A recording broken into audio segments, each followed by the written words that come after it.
Bryant, Anita Matt, Present. Charmel Gillen, CSKT.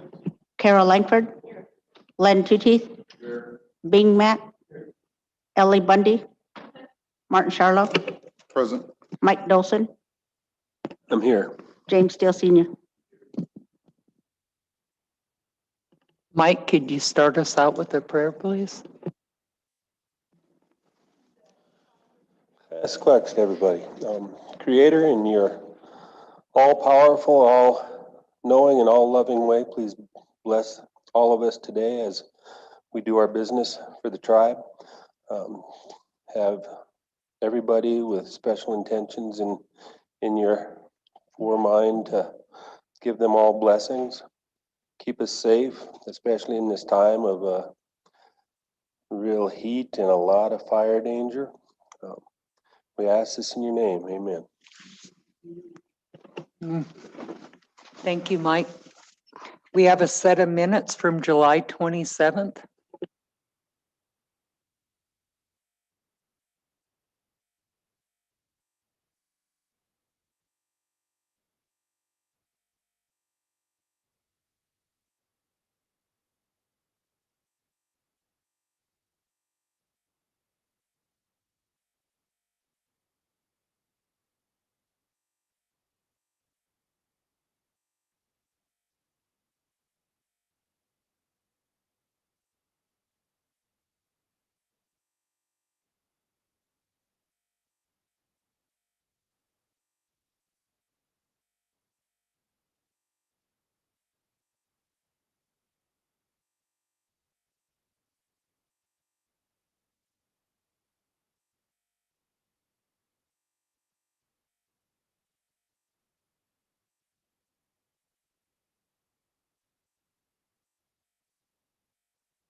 Madam Chair, I'd make the motion to approve the minutes of July 27th. Motion by Ellie to approve the minutes of July 27th. Second by Martin. All those in favor? Unanimous. Motion carries. You're going to abstain, Carol? Okay, I'm sorry. One abstention. Motion carries.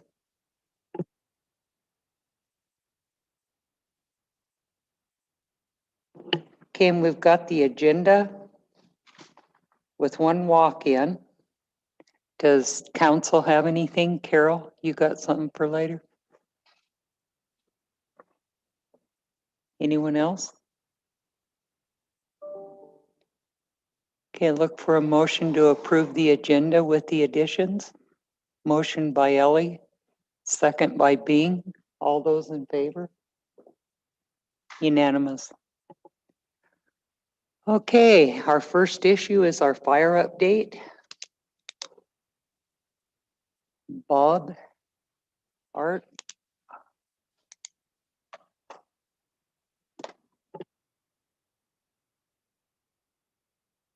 Good morning. Good morning, everybody. We've had several fires over the last week or so that, for lack of a better word, they're suspicious fires. We've had 5 fires this year that are suspicious in nature to the point that they probably were started by somebody intentionally. There was 2 in Jetty, one on the west side of Jetty above the highway, and then one on the east side of Jetty in that White Swan area. We've had another one up Boulder, real low on the hill. Crow Creek Canyon, North Crow. The other day we had one there. That went 4 acres. And then we had one the other day down in Arley, Finley Creek area. It went to 6 and then it spotted out and went to 15. So just that update on those. We had 2 lightning fires, one in the Jocko, it's called the Crook Fire, and another one in Gold Creek that's probably about an acre. We have people on that. The Crook Fire the other day at, I think it was Tuesday morning, I got a call. We had 27 people in it. We inserted 27 people in there. They had to walk in, and it wasn't that far to the fire, but it took them literally hours to get there because that country has so much downfall. It's a jackstraw of large fields, real large fields. So it took them for a long time to get in there. Their first priority was to cut a good helispot. So if we'd had to take them out, we had the opportunity to get them out of there in case things went south. Well, they kind of went south Tuesday morning.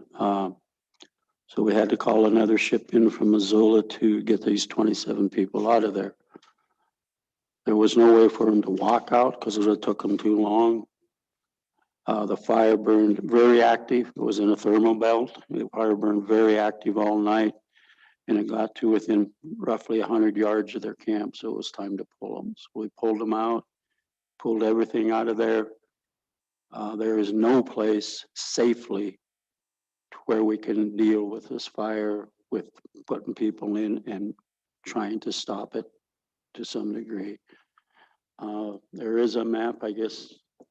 I have this, a big map, if the council would come down and kind of gather around it, if you would please, and we could talk about what we're thinking about doing. We need to open up that road from the South Fork up through White Horse Lake again. That's the 3rd time in about 9 years, somewhere in that neighborhood. Yeah, it's that Belmore Slough Road. Yeah, so that needs to be opened up again. It's a safety issue for firefighters. If we have them way back around White Horse Lake and the fire blows up like we think it's going to, then they got to go all the way around. It's almost a 2-hour drive out of there. So if we open up that road, we can get them out of there in, let's say, 45 minutes or less, probably 30 minutes out of that road. So it's a safety issue for the firefighters that we are going to insert in there. We're going to put together a type 3 organization for this fire. We've got folks from Oklahoma here now, probably in the neighborhood of 25. We have contractors on. We have a lot of contractors that are working now, and we're going to order some more contractors, dozers, skidgens, hot saw, masticators. Hopefully I said that right. We need a couple of those. So we're going to be ordering some more equipment today, and we'll probably have just about every contractor that's here working for us. We have this fire, but we also got to be ready for initial attack. So the folks that are still on this fire, if we get another fire someplace else or several, I will pull them and use them for initial attack. But this is a way to kind of beef our numbers up so we can handle things. Because I was here whenever it was, and I talked about the workforce that's out there. There isn't people out there. All the teams in this region are committed. They had to bring other teams in from other regions for some of the fires. And some of the fires don't have little or no people on them. The Thorn Fire, which is west of us by Hot Plains, west of Plains, we sent our crew there. Then we got this fire. We put them on a short leash. They went there, spent the night, got in the fire, and we had to call them back. They had a division boss and a dozer on that division and our crew. That's all they had on that division. So I pulled that crew. So now they had a division boss and a dozer. So that's what you're seeing out there throughout the country, not just in Western Montana or Region 1, but all the regions are looking for people. And, it's tough to find people because everybody's busy. We're probably a month ahead of time. People are getting tired. If you want to look at the weather system that they're calling for, August, September, and October, above normal temperatures, below normal precip. So we could have 60+ days of fire yet. And that's what we want to talk about with this fire in the Jocko and show you on a map what we would like to do. So you know what's going on, if I'm saying that right, Ron. So that's where we're kind of at. Questions?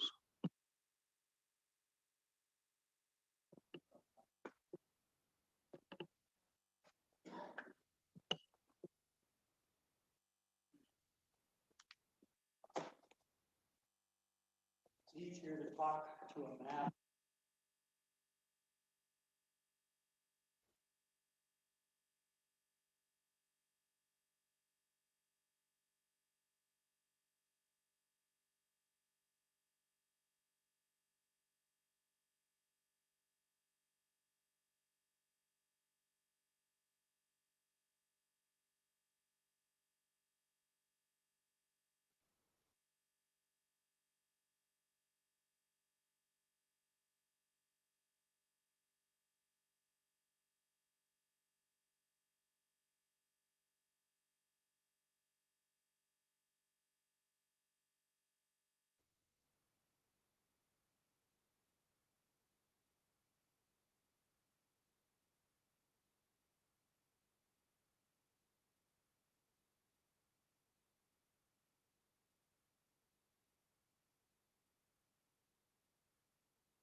If we're gonna put people in there, I won't have anything to do. I won't put people there. We just won't. No, none of us want to put people, no, we can't.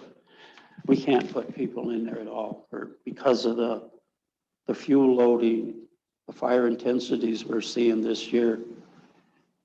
It is horrid out there. And I guess what they're saying across the country, you know, we have all kinds of graphs talking about fire behavior and all that stuff. This is way off of every graph there is out there. The intensities are.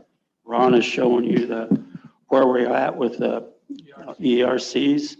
We're setting new records for the burning. So historical highs we're having right now. So. And then we have people starting. And then we have people that are starting fires. You know, I don't know what the intent was in that area where they started it, but there's a lot of homes. What's the intent of starting the fire to begin with? I mean, it's ludicrous. So it's just the way it is. But so to build off of what Bob's saying, so on this graph here, the red line is the historic high, all time compiled from the years of 1973 all the way through 21. So It might not be a specific year, but it's the all-time high for that calendar day through that entire period. We're in some weird no man's land and pointing straight up in the air. We're going to places we've never been in terms of ERC component and that type of fire risk. And to build on what Bob's talking about, you know, looking at this fire, it's 20 acres in size, or it was yesterday, but the potential is enormous. And we got to coordinate with, we've got a meeting right now with Arley Rural Fire Department. You know, we got Big Rob McCray down there meeting with them. We're talking about what happens if it starts to move west and start to picture that, frame that, and make some actions in case that starts to happen. Bob just talked about it, jumping to the north and heading east towards the Middle Fork. So we've got to talk with the Lolo National Forest and state of Montana and Seeley Lake and Missoula County and talk about that reality if that materializes. So lately we haven't had much for wind, certainly been dry. We have some rain forecasted, which might buy us some time, but there's going to be a day when we're going to be really dry. We're going to have a lot of wind, and we're going to see how this fire responds to that. And it is likely going to put up a column of smoke that you'll see from Pablo, and it will be ready to run.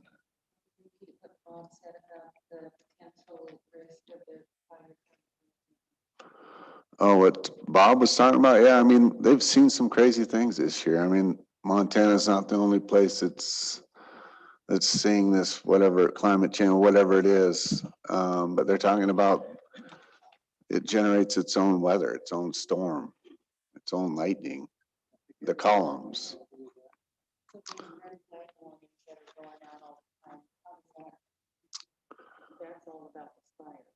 It's not about the fire, it's just about the weather conditions. So red flag warnings are just weather driven. And it looks at a combination of wind, temperature, and relative humidity. And it will look at a broad scale and say, hey, we've got the conditions for extreme fire behavior. And that will provide a red flag warning to all of us firefighters, knowing, I mean, our game's got to be on anyway, but today your game face has to be on. And so we'll take time in the morning briefings like we did this morning and try to line out and set that leader's intent, anchor and flank, don't get caught out ahead of it, make good decisions, safety, you know, those types of things. You still got, you know, young kids out there running towards these fires, and me and Bob and Art have seen it for 30, 40, 50 years. I haven't seen anything quite like this year. So it's brand new even to us. So it's kind of interesting trying to portray that down to the, you know, the 18, 21-year-old that, you know, I asked a few of them, I taught them training this year. I said, what were you doing in 2000? I wasn't even born yet. I'm like, what? 94, you know, I wasn't even around. I mean, these kids are brand new. And so we're really trying to instill that into them, that really they're the most important resource we have. So let's don't get hurt. You know, we can't control the weather. We can't control the activity, but we can control our actions. And right now, what we're trying to do is establish a communication chain to communicate to folks. This fire is on the land. It doesn't look like much right now, but it does have a lot of potential. So we're talking about closures, perhaps even an incident management team to help manage this fire.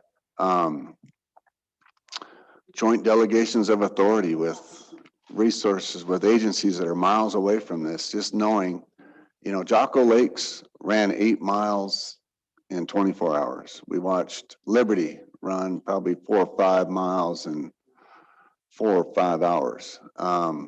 Chippy Creek, she ran 12 miles in 24 hours.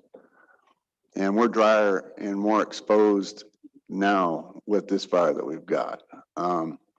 This is the picture taken from the crew at the scene. And anytime you take a picture, go climb up. You don't get the full feel of how steep it is, the enormity. You know, these are 120-foot trees standing with a bunch of jackstraw trees underneath it. And what hasn't fallen to the ground but is still standing dead is a real threat to the firefighter. And like Bob was saying that night, so they called us, it was, we staffed it Saturday, they hung in till Sunday morning. I think it was Monday morning, we started getting the calls about 4 a.m. that, hey, this fire is coming down around us. You know, we talked to Bearhead and Bud Moran and, you know, these folks that were around back when that fire occurred up there before, and they talked about seeking refuge in a pond, and it was all looking eerily similar all of a sudden, because that's where those guys are like, we'll go into this pond. But so, you know, the low, like Bob alluded to, you know, our neighbors came up, we got everybody off the hill, and now we're looking at it. The tendency for us is always to go back up and re-engage, but we can't. It's just, and you know, we've got the Mission Range over here. We've got areas on the res that we've chosen not to do any harvest activity. You know, and we've set that aside for spiritual and cultural use. This is how it will be managed. This is what will end up happening. This is a fire dependent ecosystem. I gotta tell my wife, Jen, if, this is what I told her, it's weird if they put that fire out and then 2 weeks from now we get another one and it burns it up. I mean, eventually it's gonna burn up. So I didn't want it to burn this year. I didn't want it to burn this early, but it's going to. And so, like Bob's alluding to, I mean, we got a lot of work to do, a lot of planning to do. I'd say coordination. We're getting some folks up there, they're looking at things that we might be able to do. And once we get a plan organized, we feel comfortable with, we'll come back in, re-engage the council and brief you on what we've come up with, what we've learned, what we've decided to do. But it's going to be a long-term event. Looking forward, as a program, you know, we've talked about fighting the fire of tomorrow with the work of today, and it's our fuels program. And, you know, last night we had a meeting at the Arley Community Center, and Daryl Gibo approached me and he said, why don't you guys go out and burn these areas in the spring or in the fall? Why don't you guys do that to make this, to reintroduce fire under our terms, as opposed to now we're watching this thing and wondering how it's going to respond. So, you know, looking at the fire that we had up in Findlay, person caused fire midday. It burned into a treatment area, or we would be in briefing a type 1 team today, I'm sure of it. It was right behind Shalai. So I've provided you some maps.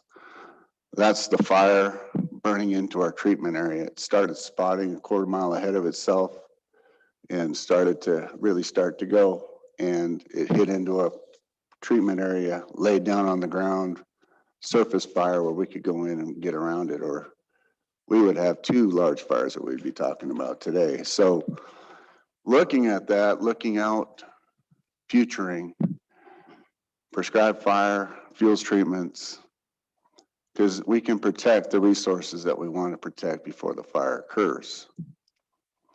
We can introduce fire under our terms and control the fire behavior to a certain extent, and what we end up getting out, it's in this area, we burned it under these intensities, and we controlled it, as opposed to what we're going into right now. So a lot of things for leadership to think about, our communities to understand. You know, we've been under smoke for 3 weeks, and I don't think the first thing in the fall, once you guys get some clean air, that you're going to want to see smoke, but literally it needs to take place. We need to burn behind hot springs.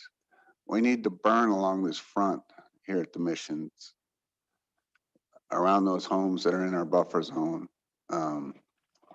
These areas in our canyons that we're going to have a hard time protecting if it does catch on fire. So any questions to that? It's, If you really look at emissions, from all the way from the reservation boundary of the seaside, all the way to the reservation boundary, jetty and all that country, it is ready to burn. If we get a fire mid-slope in emissions, there ain't nothing we're gonna do with it. All we're gonna do is put a dozer line along the bottom of the hill and burn, just to protect the home. We'll lose emissions. We have that potential to lose emissions. We have that potential here. It's a backing fire coming this way. But at that fire the other day would have got on slopes. We're gonna lose dancing boy all the way around. Because there's nothing we can do with that.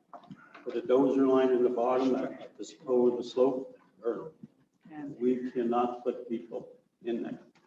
We're already talking to the homeowners along here, letting them know, because we got to educate people, because they're asking, they want to know what's going on. right. So we're going to set up a booth probably at the head of, as you come into the South Fork, and so an information center for this fire. But that potential that we have here is pretty damn great. But also we got to look, like Ron was saying, what happens in these other places, because it is going to happen. Yeah. Maybe it's not going to happen. When is it going to happen? Yeah, that's a great question. Carol just asked about closures. Right now, we've only closed from Burnt Cabin back. But in talking with Art and others in a meeting today, we talked about expanding that and making some proactive moves, just so that we keep people out of that area while we start moving things into that area to start trying to prep for whatever work we're going to try to do to that fire. Another thing we're talking about doing is getting a camera that we can monitor that fire, set it up in Jammer and look across at the fire, monitor it 24 hours a day, put it on some type of computer system where we can see it, track movement, put up a RAW station up on top, a remote automated weather station, so that we can track weather trends, see what's happening up on that hill. And engaging the fire science lab in Missoula to start looking at modeling this fire, collecting actual fuel moistures from the fire area, and getting an idea of what the behave runs or what the fire behavior runs are looking at, or what they're telling us. Just get a lot of folks engaged in planning to see what's going to happen with this fire. You know, I think we got a couple minutes to sit down and think. It's only 20. We've got rain coming, but at the same time, we've got to make some moves in terms of identifying, opening that road, maybe start pre-treating around that power line in the areas that might be interior to our burn. We've got some work we need to start doing. So we came to council this morning, not only to update, but to provide or request permission to open that Bulls. We'll work with Seth. Seth, we talked to him, that was an amazing presentation they put on last night. Was it Brian? The first thing I thought about is that watershed. And that's the first thing we thought about when we talked about reopening. I mean, that's what we're trying to protect there. That is. And he said, we've done it so many times in the last 9 years. We had White Horse in 12. We had Liberty Fire in 17, and now we have this fire. 9 years, we've opened it 3 times. So he said, how about we do it right? How about we open that road, maintain it, and protect not only the firefighter, but the resource going forward, and the recreator. I mean, and that would open up a whole nother, I mean, if you got a fire in the wrong spot in the South Fork, you'd be trapped back there. So some things to consider, but that's what we came in for permission for this morning, is to move forward with working with Seth to open that road. That would be one decision if we can come away with. Go ahead, Art. Yeah, one of the things we talked about was completely closing the South Fork. And the reason being that you have essentially one way in and one way out. And the way these fires set up in that country, they're gonna wanna push right at that road, at the main South Fork Road. So if anybody's up in there, they would be cut off and we'd have to figure out a different way of getting them out. And that would be putting more people in danger. So that's kind of what we talked about. I mean, you know, it's not real dire yet, but the way things are setting up at some point, that would be something that you guys should probably consider. Traditionally, over the years since I've been doing this about 2 days now, we have a lot of fires that come downhill. And they'll come downhill at night. And I've seen them come downhill at night and almost as fast as they'll go uphill in the day. This fuel model and what's on the ground, this will come downhill pretty damn fast. Like Ashley Lake, I don't know if you guys remember that. It went downhill a half mile one night. There it was. It did more, it came downhill better at night than it did in the day. Until that one day. Downslope winds, dire winds. You know. And another thing is it's tough to indirect attack in this type of fuel. It will smolder, creep around, torch a little bit and spot, but when it decides it's time to roll, it's crown fire. Your alpine birds and those kind of things, they torch out, they throw spots everywhere. They even think they're going to get put on fire, they catch on fire. So That was the fire. It's got a real deep duct layer in there. It's got a deep duct layer in there also that, you know, we experienced it on the Liberty Fire. If you know, you can dig to China trying to get underneath it, but somehow it always finds a way to pop out across that line again and start back up and just keep getting spots and slop overs until finally it'll wake up and move. But that's kind of what we're looking at in there. And I just learned last night, and I knew about the Belmore fire. I don't know if your dad was on Belmore, and they had to come out the chocolate side and Airhead. Some of them were. But they also brought a cat out of one of these areas, right out through Big Knife. And one of them areas, they brought a dozer up, or a couple of dozers. I didn't know that until last night. So somewhere in here, one of these draws, I can't, where that, they brought a cat. Way back then. We'll have to dig in our files. We probably got a map of it somewhere, Bob. We've got them from. But that amazed me that that's what they did, because that's the cat. Oh, man. Where they You should figured see out where it. to come out, I don't know. There was a group of, I think it was close to 30 people. When White Horse blew up, they had to come out. That was early, way back. They did. Yeah, one of the things to consider there, if we can't find anything decent to build off of back on that side, the Big Knife side, it's going to be that, more than likely, that Finley Lakes Trail that goes up, you know, probably the area that we'd be able to finally get in close to it to do something, to burn out or something. So that's a long way from where it's sitting at right now, but that's kind of what we're looking at. We planned for that. That would take an east wind. We can get east winds in there, especially in the morning. Otherwise, this is going to be a vacuum fire to the west. These houses, we got to talk to those people, which we are. And doing some, we're going to talk, like Ron said, down talking to the Arley Fire Department. We're going to get a hold of Mark Larry, who's DDS for the county.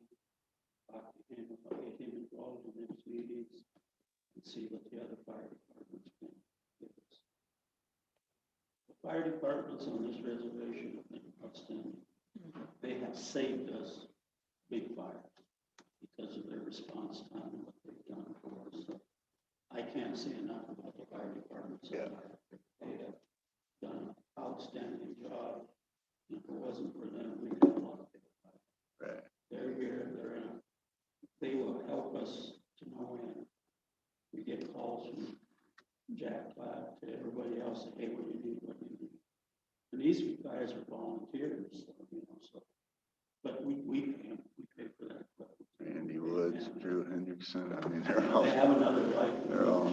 Ellie is a Is Ellie on it? Yeah, I saw It's Ellie on really it. good that we have that kind of working relationship, but also we have a lot of working relationships with a lot of different agencies like Oklahoma and some of the other in the Southwest, other BIA agencies, tribal agencies.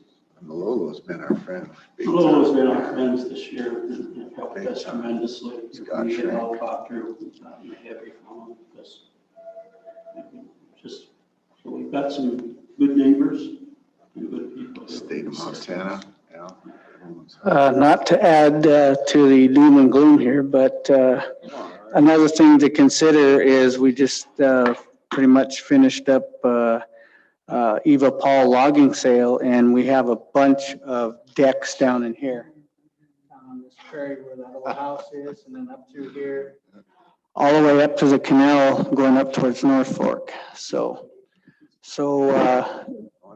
it's another thing, if it did come out in that direction to the northwest, it could impact those, and then it could push into Pistol Creek. So, it's just not a good situation. You really look at it, if you could shut down St. Mary, a road that goes into St. Mary, shut all this country down. Shut the road that comes in from Sealy Lake, shut that off, Forest Service would do that for us. But we could basically shut this whole, and that's probably what we're doing.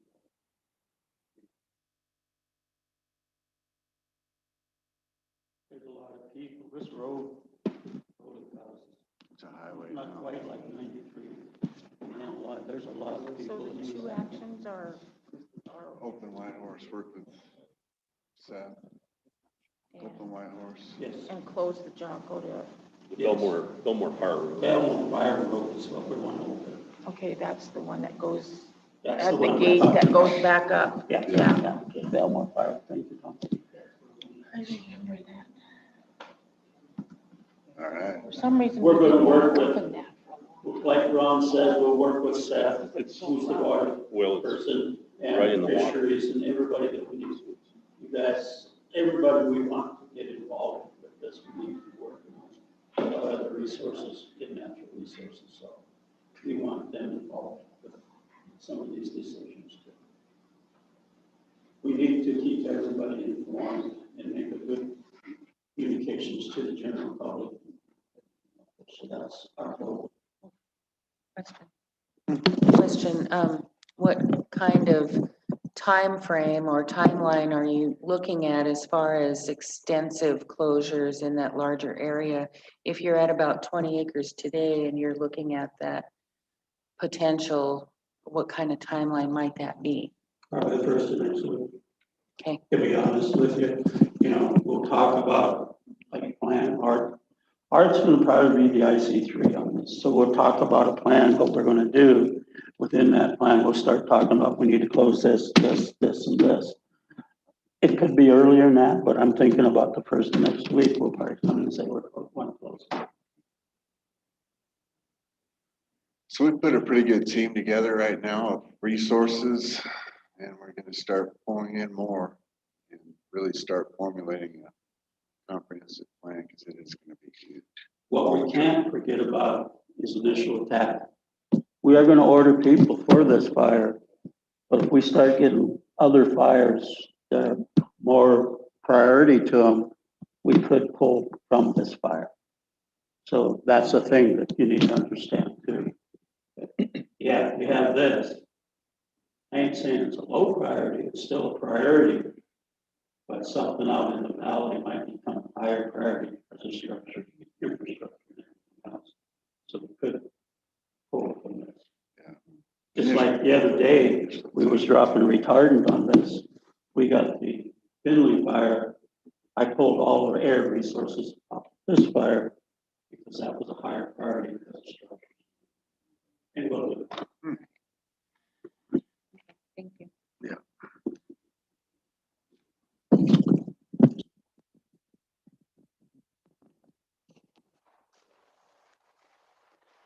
Okay.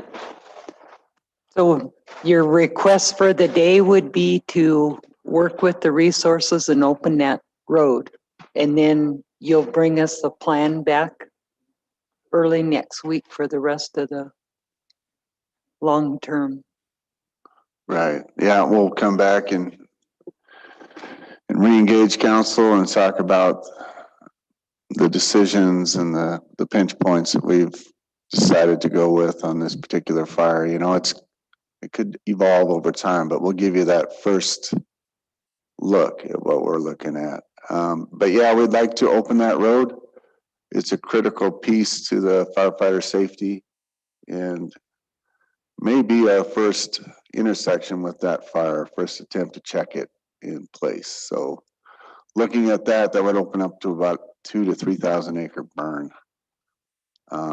But without that road, we can't do anything at that particular spot. So reopen the Belmore Sloughs Road, work with the resources, open it in the best way we can right now and look to improve it, as I think that road is critical to safety for the South Fork of the Jocko Primitive area. Okay. So I'm pretty sure council doesn't have any problem with that. We'll go with consensus or? Okay. Open the road. 11. Okay. Thank you, guys.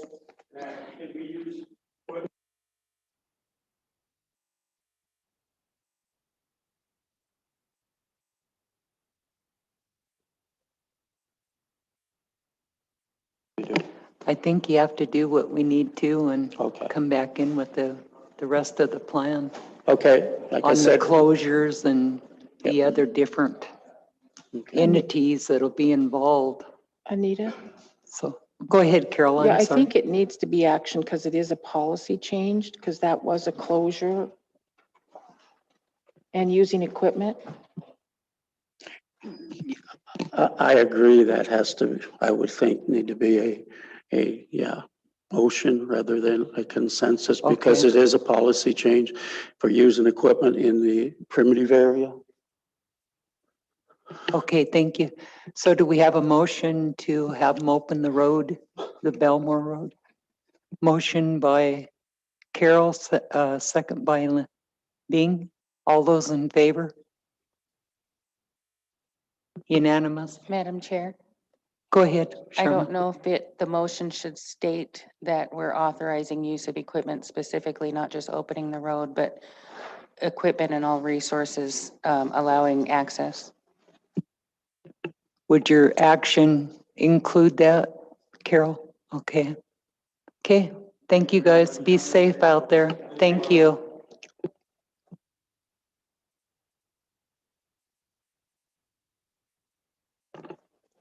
Okay, our next issue is the whole property discussion with Karina, and I believe she is on Zoom.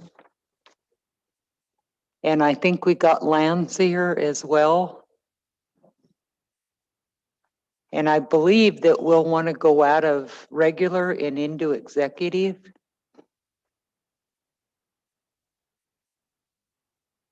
Is Karina on? Okay. All right, we'll go out of regular and into executive.